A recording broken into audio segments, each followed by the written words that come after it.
Hello Flickers, welcome to Sneak Flicks. Dengan bangga kami mempersembahkan kepada kalian ulasan serial berjudul Godfather of Harlem season kedua, episode kedua. So, without any further ado, let's get into it. Scene dibuka oleh Chin yang sedang berbincang mengenai Benny bersama anak buahnya. Di sana anak buah dari Chin menyebut jika Benny dapat membunuh Bumpy apabila dirinya berada di sini. Ia juga menegaskan mereka di sini membutuhkan Benny. Lalu tak lama kemudian Ernie menghampiri mereka sambil berlarian ketakutan. Dan dari kejauhan salah satu tempat milik Bumpy mengalami ledakan yang membuat Chin dan Ernie sangat bahagia melihat kejadian itu. Di sisi Bumpy, ia bertemu dengan Jin untuk membahas mengenai pengiriman narkoba mereka. Bumpy memberitahu Jin jika Chin telah menyerang semua tempat judi dan bar dansanya. Bumpy menduga Chin terlalu banyak memendam amarah dan dirinya begitu saja membiarkan amarah itu tersulut. Lantas Jin langsung mempertanyakan kapan Bumpy akan mengembalikan narkobanya. Bumpy menjelaskan ia akan mengembalikan narkobanya esok, serta ia meminta kepada Jin untuk menjadi pemasoknya, sebab Bumpy akan membeli 6 kali lipat lebih banyak daripada orang-orang Italia. Sayangnya permintaan dari Bumpy tak dapat dilakukan oleh Jin karena Jin tak bisa memberikan hal itu karena ia telah membuat kesepakatan dengan orang Sisilia, yaitu Jin harus mengantarkan narkoba itu kepada orang Italia yang ada di sini. Jin juga menegaskan bahwa jika mereka menjual narkoba itu kepada orang berkulit hitam, maka Jin akan dikuliti hidup-hidup. Lantas Bumpy pun berpertanyakan bagaimana apabila dirinya mempunyai mitra dari orang Italia. Pada malam harinya, Bumpy mulai mengumpulkan setiap ketua geng kulit hitam yang tersebar di beberapa kota untuk membicarakan sebuah bisnis. Bumpy pun mulai menyapa satu persatu ketua geng yang mempunyai reputasi meyakinkan. Dimulai dari Eugene, ketua geng Kapsul Ungu di kota Kansas, Lama Rockwell, ketua geng Errol Flynn di kota Detroit, Moses Temple di kota Atlanta, dan yang terakhir adalah Sam Christian dari kota Philadelphia yang telah berhasil merampok narkoba dari orang Italia. Bumpy mulai menjelaskan bahwa mereka semua mendapatkan narkoba dari sumber orang Italia, sehingga ia mengusulkan jaringan distribusi untuk memutuskan hubungan antara orang Italia. Di sana Sam mencoba bertanya bahwa orang Italia takkan senang dengan hal itu. Tetapi Bumpy mencoba meyakinkannya bahwa biarkan pasar yang menentukan harganya.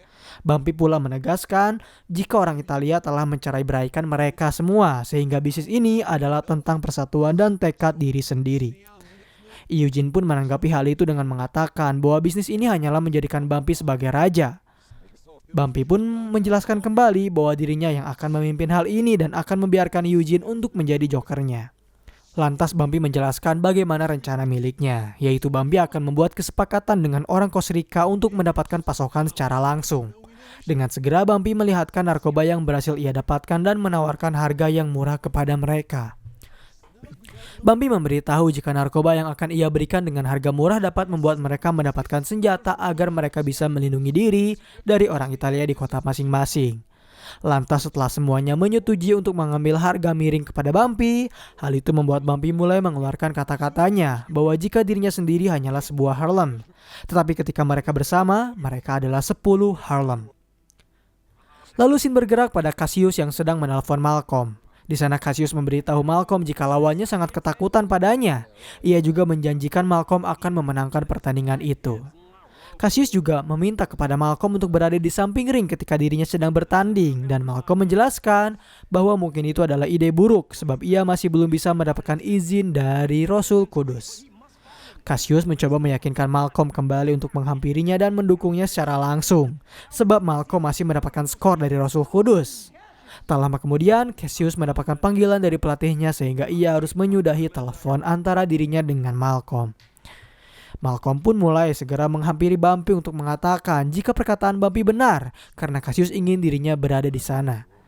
Bumpy menjawab jika Cassius adalah cara Malcolm untuk kembali ke National of Islam. Bumpy memberitahu Malcolm tak ada salahnya untuk bersekutu selama hal itu dapat menguntungkan kedua belah pihak. Bumpy juga memberitahu bahwa hanya ada satu masalah dari masalah Malcolm, yaitu Cassius takkan bisa memenangkan pertandingan itu. Malcolm menjelaskan Bumpy salah karena Cassius memiliki kecerdasan, kecepatan, dan kekuatan Allah di sisinya. Malcolm menyebut bahwa dirinya senang bertemu kembali dengan Bumpy, dan Bumpy menanggapi hal itu dengan memberitahu Malcolm jika ia juga senang kembali ke rumah bersama Margaret dan Mei Mei. Di kantor Chin, ia meminta kepada Ernie untuk menghitung narkoba yang akan diberikan oleh Bumpy dengan benar, dan jangan sampai satupun ada yang menghilang. Chin menjelaskan kepada Frank dan Bonanno bahwa mereka akan menghitung kembali narkoba itu untuk diberikan ke keluarga dan akan memberikan sanksi kembali kepada Bumpy. Chin di sana mulai merayu Frank untuk memberikan sanksi itu kembali kepadanya karena Bumpy lah dalang dari semua ini. Frank menjelaskan informasinya bahwa ia mendengar Chin membakar seluruh tempat terbaik milik Bumpy. Chin beralasan jika informasi itu benar karena Bumpy harus mengetahui posisinya. Bonanno menjelaskan saat ini ialah bukan waktu yang benar untuk memerangi orang berkulit hitam. Dan Chin mencoba membela dirinya sendiri. Mereka membantu orang seperti Bumpy, maka Bumpy akan memanfaatkan kesempatan itu untuk menggorok leher mereka. Frank memberitahu Chin mereka tak perlu mementingkan Bumpy, sebab yang harus mereka pentingkan adalah Powell yang telah menunjuk seorang jaksa khusus yang akan mengincar keluarga. Di kantor Powell, ia memuji Morgan Tahu yang merupakan jaksa hebat karena telah memenangi 96 kasus. Ia juga memberitahu jika sudah lama Harlem selalu dicekik oleh gangster yang memasarkan narkoba. Morgan Tahu menjelaskan bahwa kelima keluarga merupakan organisasi yang sangat tak akur, tetapi mereka saling membutuhkan untuk bertahan hidup sehingga Morgan Tahu meyakini mereka memerlukan orang dalam untuk bisa menjatuhkan keluarga. Lalu tak lama kemudian, Powell menerima telepon dari Mei Mei yang hendak menagih janji yang Powell telah berikan kepadanya, yaitu untuk menjadikan Mei Mei sebagai anggota pemilihan. Powell pun menjelaskan ia tak bisa berbicara lebih banyak dengannya. Sesudah menyudahi telepon itu, Powell memberitahu Morgan Tahu bahwa ia harus terpaksa memutuskan hubungannya dengan pejuang hak sipil yang sangat penting, sebab suaminya adalah seorang gangster yang Morgan Tahu bisa bujuk untuk mendapatkan informasi intel terhadap keluarga, yaitu Bumpy Johnson. Di kediamannya, saat itu Bumpy sedang bermain catur bersama Frank. Di sana Bumpy meminta bantuan kepadanya untuk menjadikan wakilnya agar bisa mendapatkan pasukan narkoba dari Jin. Bumpy juga menawarkan akan memberikan bagian yang sangat besar kepada Frank apabila ia mau membantunya. Sayangnya, ide yang Bumpy usulkan ditolak mentah-mentah oleh Frank, sebab Frank adalah seorang penengah di keluarga itu dan ia juga lebih memikirkan anak dan cucunya karena ia tak ingin keluarga mengincarnya. Di kediaman Malcolm, ia mengajak istrinya untuk ikut bersama ke Miami untuk memberikan dukungan kepada Cassius dan memanfaatkan kesempatan itu untuk kembali ke National of Islam. Namun idenya itu ditolak oleh istrinya karena ia tak tertarik dengan suatu pertarungan. Di satu sisi, Mei Mei memberitahu Alice bahwa Powell awalnya telah memintanya untuk menjadi hak pemilih suara. Tetapi ia berubah pikiran dan Mei Mei memberitahu Alice bahwa hal itu adalah karena Bumpy yang merupakan seorang gangster. Ketika Mei Mei mendengar suara Cassius yang mengadakan konferensi pers, ia menjelaskan bahwa tak menyukai Cassius sebab Cassius merupakan orang yang bermulut besar. Alice menduga bahwa ia menyukai sebab Cassius adalah seorang muslim yang Malcolm telah duga-duga akan kekuatannya. Mei Mei pun menjelaskan Alice telah begitu baik padanya dan ia juga menghargai Alice yang telah mengambil peran sebagai kakak dari Margaret. Alice menjawab hal itu adalah yang paling masuk akal untuk sekarang dan ia juga menegaskan bahwa kebohongan itu takkan bertahan selamanya. Di saat Bumpy sedang menghampiri Bonanno, ia memberikan ucapan terima kasihnya karena telah bersedia menemuinya. Lalu tanpa basa-basi, Bonanno menyebutkan bahwa jawaban atas kesepakatan bisnis Bumpy adalah tidak. Bumpy menjelaskan bahwa Bonanno hanya perlu menjadi perwakilannya kepada Jin. Tetapi tetap saja Bonanno enggan untuk menerima kesepakatan itu. Karena jika geng Sicilia tak mau menjualnya kepada Bumpy, maka Bonanno tak bisa berbuat apa-apa. Di Miami, ketika Cassius sedang bermain dengan anak dari Malcolm, Malcolm meminta kepada istri dan anaknya untuk menikmati kolam renang di kota ini. Namun istrinya menyebut jika ia hanya ingin berada di kamar. Tak lama kemudian, Cassius mendapatkan telepon dari Rasul Kudus yang mengetahui jika Malcolm telah berada di sana. Rasul Kudus juga meminta Cassius untuk segera menjauhi Malcolm sebab Malcolm masih belum bisa mengakui kesalahannya. Rasul Kudus juga mengatakan jika sebaiknya Cassius menjauhi Malcolm dan memberitahunya bahwa semua orang di National of Islam mendukung Cassius. Sesudah menutup telepon, Cassius meminta izin kepada Malcolm untuk pergi ke tempat gymnya terlebih dahulu. Di kantor Powell, ia dihampiri oleh Mei Mei yang meminta jawaban kepadanya.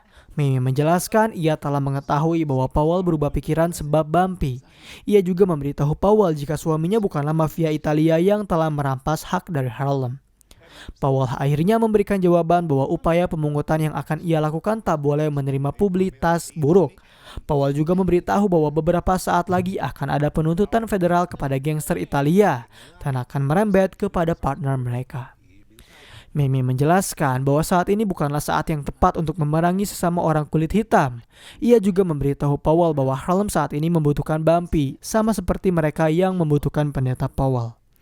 Di kantornya, Bumpy mendapatkan kunjungan dari Morgan Chow yang meminta Bumpy untuk menjadi intelnya di keluarga Italia. Dengan imbalan, Bumpy akan mendapatkan kekebalan saksi atas apapun dan bebas menjalankan bisnisnya. Bumpy menjawab bahwa dirinya bukanlah seorang pengadu. Morgan Chow meyakinkan kembali bahwa hal yang mereka lakukan adalah mengadu, karena yang mereka lakukan adalah mengeliminasi dalam kompetisi. Morgan Chow juga menawarkan kepada Bumpy untuk menjadi partnernya. Sementara itu, Stella mengajak Ernie untuk menghampiri klub orang hitam agar bisa menemui seseorang. Stella juga sempat bertanya apa sanksi yang ayahnya berikan kepada Benny. Ernie menjawab bahwa Benny telah mendapatkan hukuman, yaitu diasingkan ke Florida karena telah membunuh pacar dari Stella. Di kediaman Johnson, Mei mempertanyakan apa yang Bumpy akan lakukan. Bumpy menjawab bahwa tanpa mitra Italia, ia takkan mendapatkan perlindungan. Ia juga memberitahu Mei bahwa Morgan Chow telah memberikannya kesepakatan imunitas. Mei memberitahu Johnson sudah pasti akan menerima hal itu, sehingga ia mempertanyakan siapa yang akan menjadi partner dari Bumpy.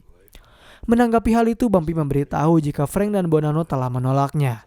Gambino dan Lucis sudah pasti akan sudi bersepakatan dengan orang kulit hitam. Dan Chin saat ini sedang sibuk menutup tempat Bumpy berbisnis.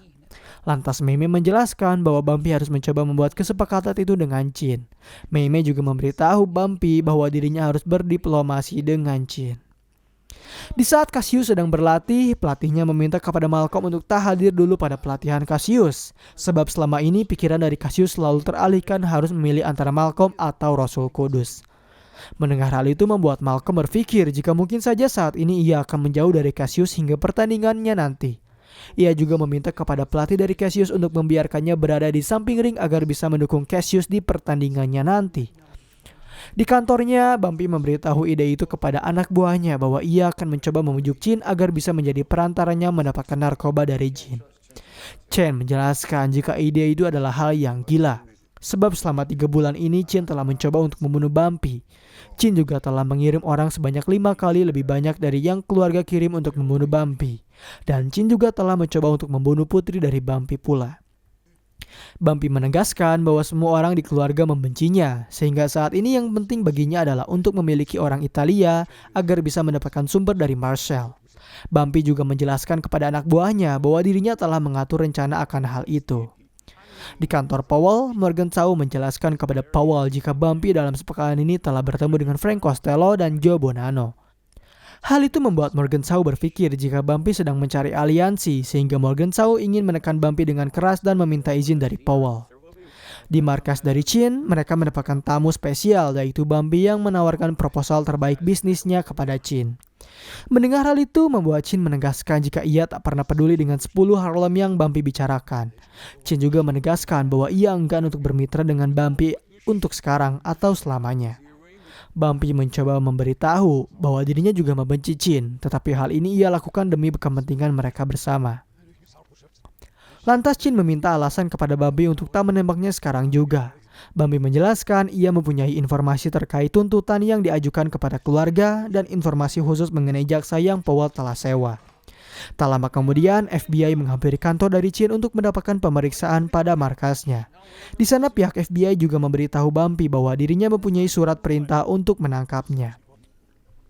Dan ketika Bumpy melihat surat perintah itu, ia melihat ternyata Robert Morgan Chow lah yang telah membuat surat tersebut.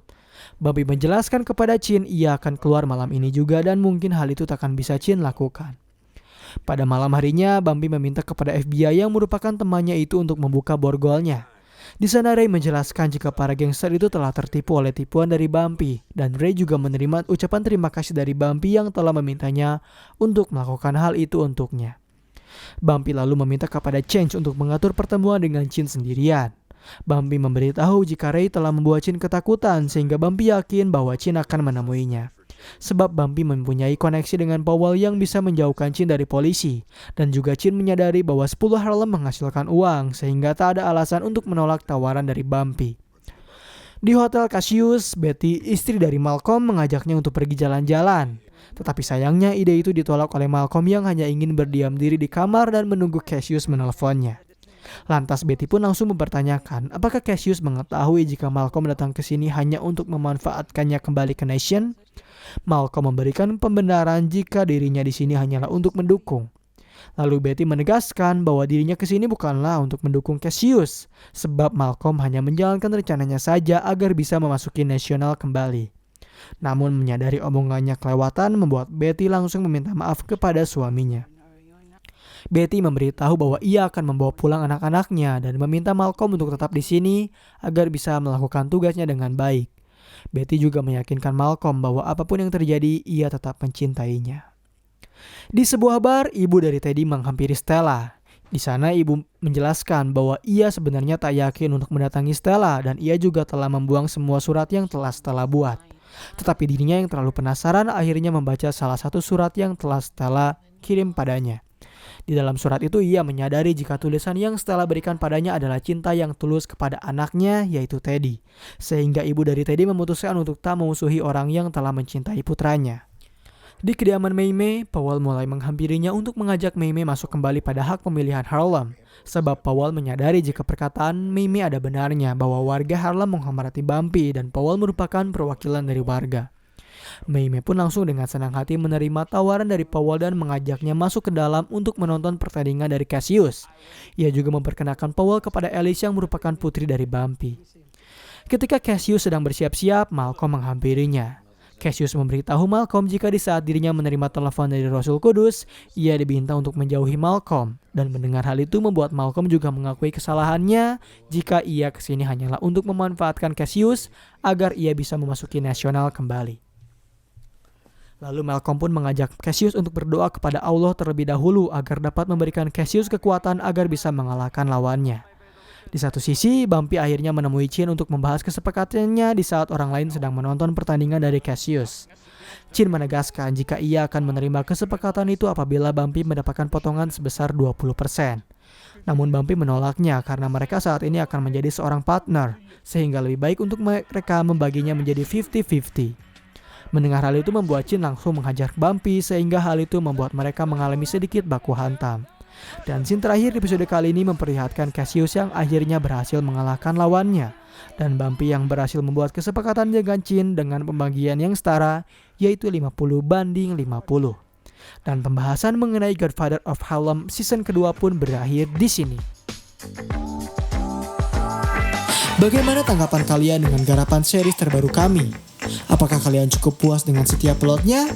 Jangan lupa subscribe, like, dan komen untuk kritik serta saran demi membuat channel ini tetap menjadi channel pembahasan film yang terbaik.